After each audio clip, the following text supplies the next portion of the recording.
কখনো কি ভেবেছেন যদি অতীতে ফিরে গিয়ে আপনার জীবনের সবচেয়ে বড় ভুলটা ঠিক করে ফেলতে পারতেন, কিংবা ভবিষ্যতে গিয়ে দেখে আসতে পারতেন আগামী 100 বছর পর পৃথিবী কতটা বদলে গেছে?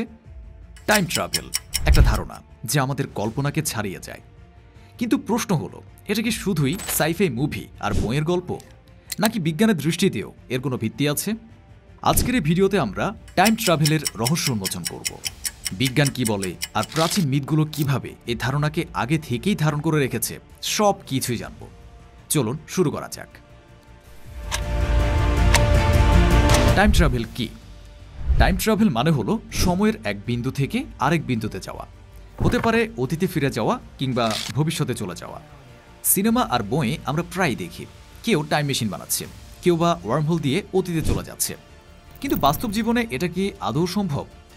বিজ্ঞানী স্টিফেন হকিং বলেছেন, যদি টাইম ট্রাভেল সম্ভব হতো তাহলে ভবিষ্যৎ থেকে কেউ না কেউ আমাদের দেখতে আসতেন, কিন্তু কেউ তো আসেনি।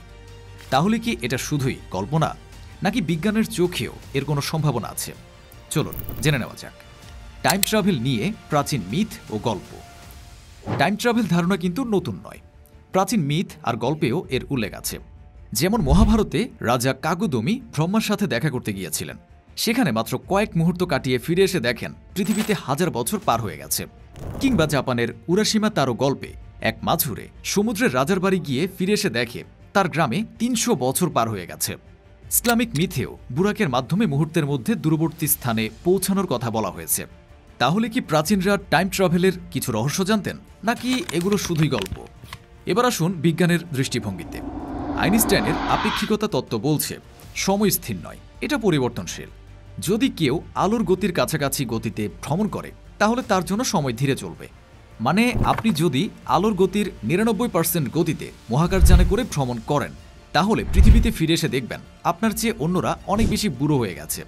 আরেকটি মজার ব্যাপার হলো, ব্ল্যাক হোলের কাছাকাছি সময় ধীর হয়ে যায়। অর্থাৎ যদি কেউ ব্ল্যাক হোলের চারপাশে ঘুরে আসে, সে ভবিষ্যতে চলে যেতে পারে। আর ওয়ার্মহোল, সেটা তো স্থানকালের শর্টকাট। যদি ওয়ার্মহোলের ব্যবহার করা যায় তাহলে অতীত বা ভবিষ্যতে যাওয়া সম্ভব।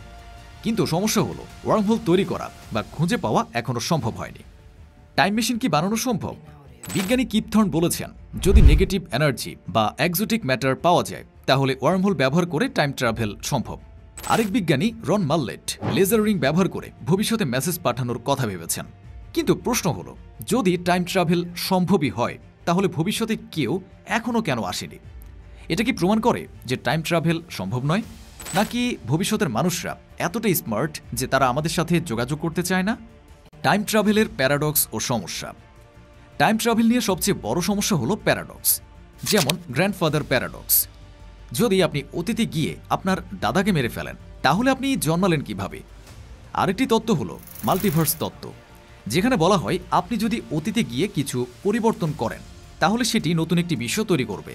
মানে আপনি আপনার বিশ্বে ফিরে আসবেন, কিন্তু নতুন বিশ্বে আপনার পরিবর্তনগুলো বিদ্যমান থাকবে। বন্ধুরা, এই 3টি প্যারাডক্সের কোন প্যারাডক্সটি আপনার ভালো লেগেছে কমেন্ট করে জানান। আর টাইম লুপ, সেটা তো আরও মজার। আপনি যদি একবার টাইম ট্রাভেল করেন তাহলে কি সেটি চক্রাকারে চলতেই থাকবে? ভবিষ্যতে কি টাইম ট্রাভেল সম্ভব হতে পারে? বিজ্ঞানীরা এখনও গবেষণা চালিয়ে যাচ্ছেন। অনেক তত্ত্ব বলছে ভবিষ্যতে টাইম ট্রাভেল সম্ভব হতে পারে, তবে তা নিয়ন্ত্রিত হতে হবে। আলোর চেয়ে দ্রুতগতির ভ্রমণ সম্ভব হলে হয়তো আমরা একদিন টাইম ট্রাভেল করতে পারবো, কিন্তু সেটা হবে কবে কে জানে? হয়তো আপনার বা আমার জীবদ্দশায় আমরা এই উত্তর পেয়ে যাব। টাইম ট্রাভেল কি সত্যি সম্ভব, নাকি এটি চিরকাল কল্পবিজ্ঞান হয়েই থাকবে? আপনার কি মনে হয় কমেন্টে জানান। আর এমনই মজাদার ও রহস্যময় কন্টেন্ট পেতে চ্যানেলটি সাবস্ক্রাইব করতে ভুলবেন না।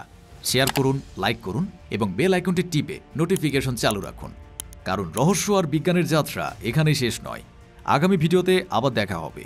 ততক্ষণ পর্যন্ত ভালো থাকুন, রহস্যময় থাকুন।